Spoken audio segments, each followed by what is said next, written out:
सुबह के 10 बज रहे हैं। आप देख रहे हैं न्यूज 24। आपके साथ में हूं मानक गुप्ता। 8 राज्यों में 10 विधानसभा सीटों पर हुए उपचुनाव के रुझान आने शुरू हो गए हैं। सबसे बड़ी खबर दिल्ली से आ रही है, जहां दिल्ली विधानसभा के उपचुनाव में मोदी लहर दिख रही है। राजौरी गार्डन सीट पर बीजेपी और अकाली गठबंधन के संयुक्त उम्मीदवार मनजिंदर सिंह सिरसा सबसे आगे चल रहे हैं, जबकि कांग्रेस दूसरे नंबर पर है और आम आदमी पार्टी के उम्मीदवार हरजीत सिंह तीसरे नंबर पर चल रहे हैं। यानी इस उपचुनाव में दिल्ली के बीजेपी और कांग्रेस के बीच टक्कर है, जबकि आम आदमी पार्टी के प्रत्याशी डिस्टेंट थर्ड, काफी पीछे तीसरे नंबर पर चल रहे हैं। भोपाल के बांधवगढ़ में बीजेपी आगे है, मध्य प्रदेश के उपचुनाव में असम में भी बीजेपी, राजस्थान में भी बीजेपी आगे है, जबकि कर्नाटक में कांग्रेस और झारखंड मुक्ति मोर्चा के उम्मीदवार को बढ़त मिली हुई है। लेकिन सबसे बड़ी खबर दिल्ली से है, जहां अरविंद केजरीवाल की आम आदमी पार्टी तीसरे नंबर पर है। दिव्या अग्रवाल हमारी संवाददाता और जानकारी के साथ जुड़ गई हैं। दिव्या, वाकई चौंकाने वाली बात है ये तो कि अरविंद केजरीवाल 70 में से 67 सीटें जीतकर सरकार बनाई थी और अब पहला उपचुनाव जिसमें तीसरे नंबर पर है।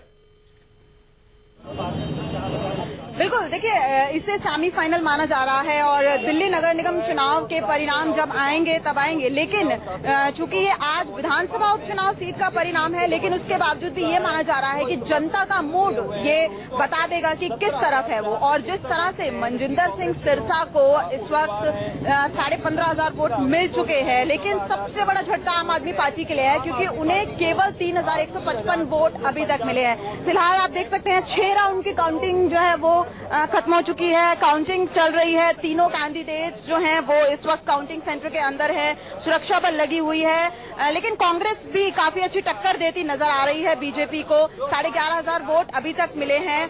4,500 वोटों से मनजिंदर सिंह सिरसा जो है वो आगे चल रहे हैं। लेकिन साफ तौर पर जैसे आम आदमी पार्टी के विधायक यहाँ से जरनैल सिंह थे और उसके बाद वो यहाँ से सीट छोड़ के पंजाब में चुनाव लड़ने गए। कहीं ना कहीं जनता का मूड इस चुनाव के बाद पता चलता दिख रहा है और ये माना जा रहा है कि दिल्ली नगर निगम चुनावों के जो परिणाम होंगे वो कहीं ना कहीं इन सब परिणामों का एक इसे सेमीफाइनल जरूर कहा जा सकता है। बिल्कुल सही है। एमसीडी चुनाव में क्या होगा, बड़ा दिलचस्प हो गया है।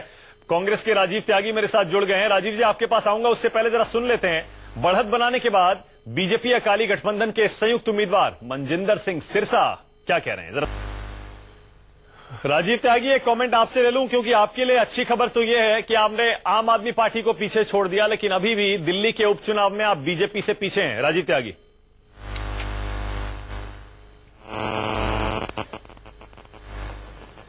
देखिए, अकाली बीजेपी गठबंधन के कैंडिडेट और निश्चित रूप से अकाली हैं सिरसा साहब, वो आगे चल रहे हैं। लेकिन एक बात बहुत बड़ी हमारे लिए बेहतर चीज आई मानक जी कि हम लोग आम आदमी पार्टी को पीछे छोड़ते जा रहे हैं। मैं बहुत स्पष्ट साफगोई से कहना चाहूंगा, आम आदमी पार्टी ने सबसे ज्यादा नुकसान हम लोगों का किया था कांग्रेस का दिल्ली में, क्योंकि जो हमारा वोट बैंक था निश्चित रूप से आम आदमी पार्टी पर शिफ्ट हुआ था। तो ये हमारे लिए एक बेहतर चीज है कि आम आदमी पार्टी अगर पीछे जाती है और हम लोग आगे आते हैं तो बेहतर चीज है। हालांकि अभी काउंटिंग चल रही है, अंतिम नतीजे क्या होंगे इस पर अभी कहना बहुत मुश्किल होगा। लेकिन ये बहुत बढ़िया बात है कि कर्नाटक की 2 सीटों पर हम आगे चल रहे हैं और निश्चित रूप से हम लोग मध्य प्रदेश की 1 सीट पे आगे चल रहे हैं। तो कुल मिला के उपचुनाव वैसे जो होते हैं ज्यादातर, जो राज्यों में होते उपचुनाव होते हैं ज्यादातर, तो वो केंद्र सरकार, वो राज्य सरकारों की जो सरकारें होती है वो लोग उसी हिसाब से वो रिजल्ट आते हैं। हाँ। लेकिन ये है कि कुल मिला के दिल्ली में अगर कांग्रेस पार्टी बेहतर काम कर रही है, बेहतर बढ़ रही है, आम आदमी पार्टी से आगे निकल रही है, तो ये दिल्ली नगर निगम में भी हम लोगों को बेहतर रिजल्ट देखने को कांग्रेस के पक्ष में मिलने चाहिए। हाँ राजीव त्यागी, ये तो आप सही कह रहे हैं कि सबसे ज्यादा नुकसान आपका आम आदमी पार्टी ने किया था। आपका सारा वोट बैंक आपकी तरफ शिफ्ट हुआ था। बीजेपी के वोट बैंक पर आम आदमी पार्टी के आने से बहुत ज्यादा फर्क नहीं पड़ा था। लेकिन अब भी अगर आप अपना वोट बैंक वापस भी ले रहे हैं तब भी बीजेपी से पीछे हैं। सवाल मेरा यही है कि अगर बीजेपी जीत रही है, आप दूसरे नंबर पर आ रहे हैं, तब भी आप कोई बहुत बड़ा चैलेंज नहीं दे पा रहे हैं, क्योंकि जीत ही मैटर करती है। हाँ, बात आपकी सही है, बात आपकी सही है, लेकिन अभी अंतिम निर्णय आना बाकी है। उससे पहले कोई टिप्पणी करना, उससे पहले कहीं हार स्वीकार करना या जीत का अहंकार दिखाना वो बेहतर नहीं होगा। अंतिम रिजल्ट आ जाए उसके बाद बात करेंगे, पहली बात। दूसरी बात मैं कहना चाहूंगा, देखिए वहां गठबंधन है, देखिए एक छोटी कॉन्स्टिट्यूंसी है दिल्ली की कॉन्स्टिट्यूंसी कोई बहुत बड़ी कॉन्स्टिट्यूंसी नहीं होती है। हाँ। अकाली और बीजेपी साथ मिलकर के चुनाव लड़ रहे हैं और सिरसा अपना उनके कैंडिडेट है। लेकिन मैं आपको इस बात के लिए निश्चित कह सकता हूं कि अंतिम दम तक कांग्रेस हो सकता है कि थोड़े बहुत वोटों से आगे भी निकल जाए। जो मेरी जानकारी, अभी थोड़ी देर पहले मेरी बात हुई है लोगों से, तो एक अच्छा बेहतर चुनाव हमने रजौरी गार्डन में लड़ा है, इसमें कोई दोहराई नहीं है।